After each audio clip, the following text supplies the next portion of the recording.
Hi everyone, so today we're going to be looking at the 5 elements of accounting. I'm going to break it down. So the 5 elements. So the first one is assets. So these are resources that you control, that the business controls for economic benefit. So let me give an example. Cash is going to give you economic benefit because you can use that cash to purchase more items, which you can then use to sell to make even more money. Or you can use that cash to repay loans. So that in those two ways you're providing economic benefit. The second one is liabilities. So these are monies that have to be repaid, or there's an obligation to repay them. So an example is loans. You can finance your business using liabilities such as loans. That means that you're not putting in your own money, somebody else's. But a potential consideration for that is if you're entering a loan, you have to repay the money by a certain date. And say if you've got a loan of £10,000, you won't just be repaying £10,000. You'll probably be repaying more than that because loan holders will charge interest as well. If you want a lecture on interest, please just add in the comments box and I'll explain more about what interest is. So you've probably heard of a mortgage, it keeps people up at night. That's an example of a liability or a loan. And businesses can have commercial mortgages as well. So equity is the same as assets minus liabilities, and it represents the owner's interest in the business. We'll cover more about what makes up equity as well.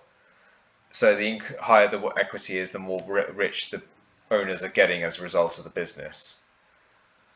And you can finance your business using equity, for example, by putting in, if you're the owner of the business, by putting in your money into the business, you're financing the business using equity. Income is the money you earn. So if you're a candy shop, if you run a candy shop, your income will be from sales of candy bars. And it's the reason why you enter into the business in the first place, is to make the money. Expenses, the way I think about it, is to meet the running costs of the running costs for managing the business, and it's the money you spend to earn money. So to get something out, you have to put something in. So examples of expenses that businesses have to pay are tax, and business uses consultants to try and minimize their tax bills because the tax laws are convoluted and require, expert advice. Another important expense is payroll, because that's actually, quite a few of the businesses I've audited, payroll is probably 50% of the main controllable expenses. And you've probably all heard of profit. That's basically income minus expenses. It shows you how well the business is performing. There are limitations to it, but let's not get into the details. So profit, if you think about it, if I can increase my profit by 2 ways. I can either increase my income or reduce my expenses.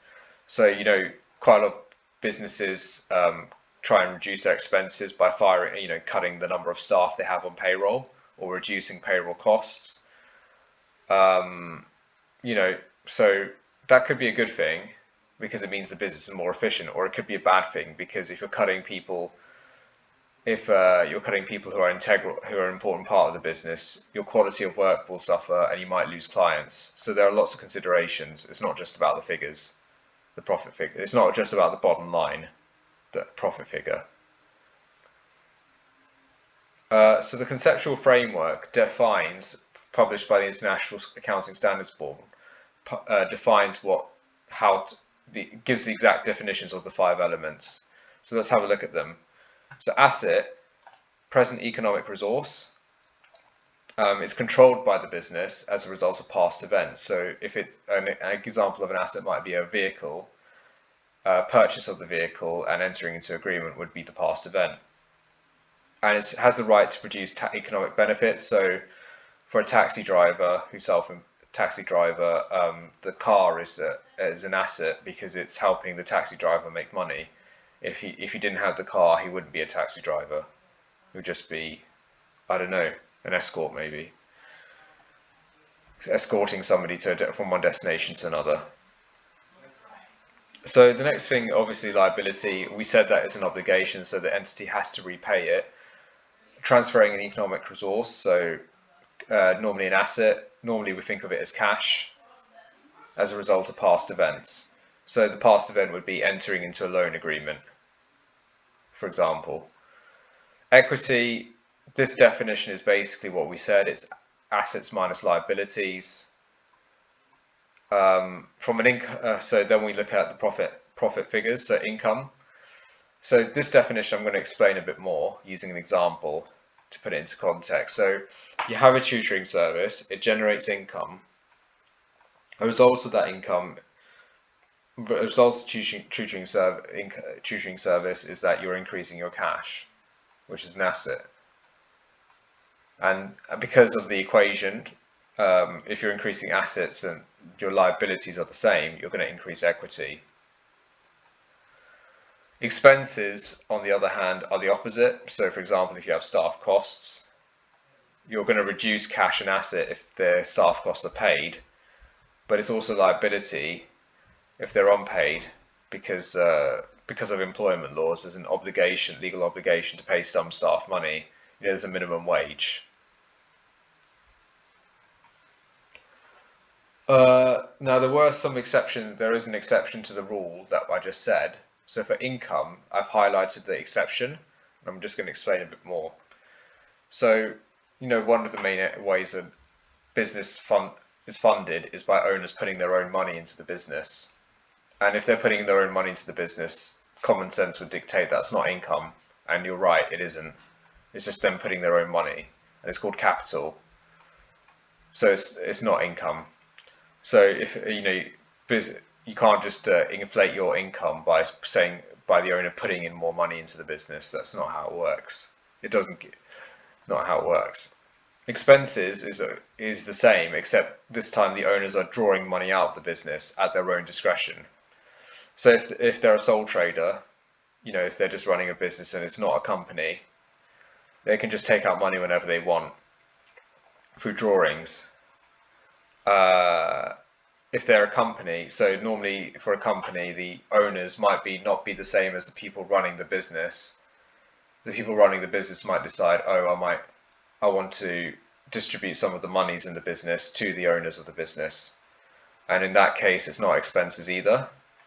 So we call those dividends. So if you hear the names drawings, dividends, distributions, these are not expenses and they're not in your profit calculation.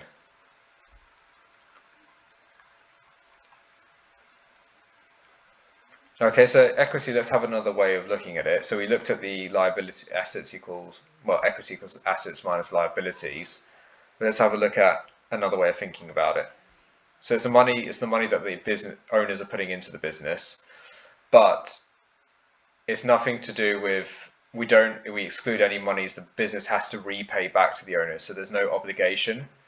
So if the owner's putting, say, £10,000 into the business doesn't actually have to pay £10,000 to the owner, repay that money back.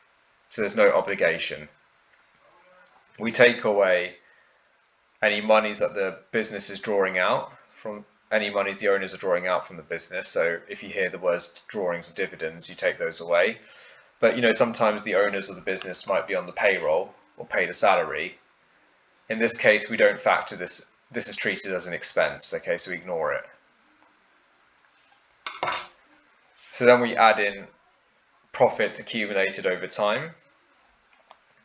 So in other words, income minus expenses. So in the case of the owner's salaries that I was talking about, those would feed into the third line of the equation. So if you're adding profits, you can say that another version of the equation would be to take away the losses. But we'll look at that on this slide. So to summarize, basically we have the 5 elements which we've discussed in a lot of detail. Profit is the same as income minus expenses. Equity is equal to assets minus liabilities. Equity is the same as capital minus drawings plus the accumulated profits. And we've got the other side of the other version of the equation as well.